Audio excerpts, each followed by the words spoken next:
Dear friends, this is Nishant Rastogi and you are watching CNRI.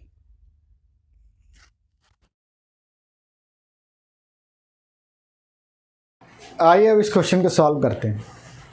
Question कह रहा है कि हाइड्रोजन परमाणु में आद्य अवस्था में इलेक्ट्रॉन की ऊर्जा -2.18 इंटू 10⁻18 है, मतलब कि -2.18 गुणे 10 की घात -18 जूल है।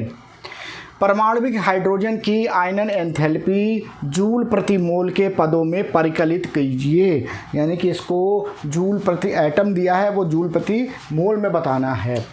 तो सबसे पहले तो देखिए, आप जो भी होता है, जो भी दिया होता है वो लिखा जाता है। सबसे पहले तो दिया है लिखते हैं। क्या दिया? हाइड्रोजन परमाणु की आद्य अवस्था में इलेक्ट्रॉन की ऊर्जा इतनी दी है, यानी आद्य अवस्था में, आद्य अवस्था का मतलब पहली अवस्था में, यानी E1 में इलेक्ट्रॉन की ऊर्जा कितनी दी है? -2.18 गुणे 10 की घात -18 जूल प्रति एटम दी है। देखिए, हाइड्रोजन परमाणु की दी है, यानी एक परमाणु की ऊर्जा इतनी दी है आद्य अवस्था में। कह रहा परमाणुविक हाइड्रोजन की आयनन ऊर्जा को जूल प्रति मोल के पदों में परिकलित करना है। तो हमको आयनन ऊर्जा का मान बताना है, आयनन ऊर्जा का मान बताना है किसमें? जूल प्रति मोल में बताना है, ठीक है ना। तो ये क्वेश्चन मार्क है कि इसकी वैल्यू क्या आएगी, ये बताना है। अब देखो, आयनन एंथैल्पी का मतलब क्या होता है? आयनन एंथैल्पी का मतलब ये होता है कि आद्य अवस्था से, ये इसकी आद्य अवस्था है किसी परमाणु की, और ये मान लीजिए उसकी अनंत अवस्था है, ठीक है ना। इसकी आद्य अवस्था है और ये क्या है? अनंत अवस्था है। तो यहाँ पर इलेक्ट्रॉन है और इस इलेक्ट्रॉन को आपने ऊर्जा दी और इलेक्ट्रॉन जो है वो बाहर निकल गया। बात में तभी तो आयन बनाएगा ना भाई। M जो था वो गैसीय स्टेट में था और आपने उससे इलेक्ट्रॉन बाहर कर दिया, ठीक है ना। तो जो आपने ये ऊर्जा दी है यही कहलाती है क्या? आयनन ऊर्जा कहलाती है। इसका मतलब क्या हो गया कि यहाँ पर ऊर्जा का परिवर्तन कितना हुआ? तो ऊर्जा का जो परिवर्तन है वही उसकी आयनन ऊर्जा भी है। यहाँ पर जो ऊर्जा का परिवर्तन होगा यानी डेल्टा ई, वही इसकी आयनन ऊर्जा होगा। और कितना हुआ? E∞ -E1 हुआ। बात समझ आई ना? E∞ -E1, N2 -N1 होता है। तो N2 क्या है? आपका डेल्टा है, E∞ है और ये E1 है। इलेक्ट्रॉन की अनंत पर ऊर्जा, इलेक्ट्रॉन की अनंत पर ऊर्जा जो होती है, इलेक्ट्रॉन की अनंत पर ऊर्जा जो होती है वो होती है 0। आप कह सकते हैं जूल पर एटम। किसी परमाणु के इलेक्ट्रॉन की अनंत पर ऊर्जा 0 होती है, इसका मतलब है कि इसका मान 0 हो गया। तो इसका मान क्या होगा कि 0 माइनस, और E1 का मान कितना दिया है? ये दिया -2.18 इंटू 10⁻18 जूल पर एटम, यानी कि आपके पास वैल्यू आ गई 2.18 गुणे 10 की घात -18 जूल प्रति परमाणु। बट आपसे तो कह रहा है कि प्रति मोल बतानी है।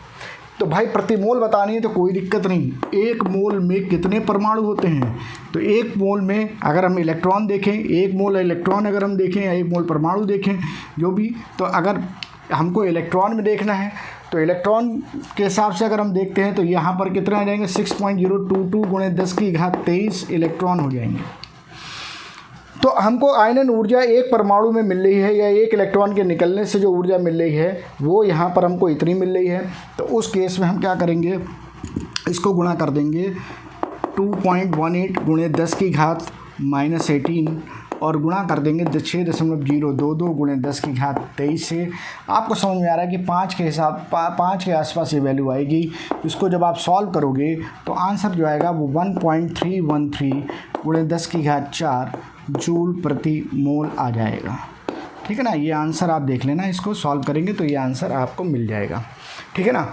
तो ये बात आपको देखिए समझ में आ गई कि आपको आयनन ऊर्जा कैसे निकालनी। सबसे पहले तो क्वेश्चन में आपको दिया है लिखा जाता है, और दिया है के बाद में पता क्या करना है वो लिखा जाता है। उसके बाद सोचा जाता है कि सूत्र क्या लगेगा। तो आपको समझ में आ रहा है कि आयनन ऊर्जा जो होती है वो आद्य अवस्था से इलेक्ट्रॉन को इन्फिनिटी तक ले जाने के लिए, यानी कि बाहर निकालने के लिए जो रिक्वायर्ड ऊर्जा होती है, यानी ज़रूरी होती है, वही होती है। तो मतलब आप कितना ऊर्जा दोगे? तो आप इसके बराबर ऊर्जा दोगे, यानी कि डेल्टा ई, यही आयनन ऊर्जा हो जाएगी।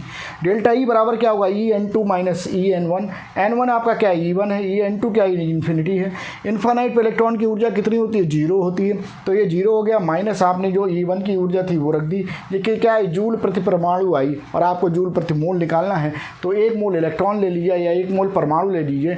यहाँ पर हम परमाणु को में यही मान के चल रहे हैं कि एक इलेक्ट्रॉन को बाहर निकालना है, क्योंकि कोई कंडीशन कंडीशन नहीं दी है कि 2 इलेक्ट्रॉन बाहर निकलेंगे, 3 निकलेंगे, 4 निकलेंगे, ठीक है। तो यहाँ पर हम इलेक्ट्रॉन लिख लें या परमाणु लिख लें, बात एक ही है। तो 6.022 इंटू गुणे 10⁻23 इसको हम कर देंगे तो ये हमारे पास प्रति मोल आ जाएगा, ठीक है ना। तो इस तरह से हमने इसको सॉल्व कर लिया।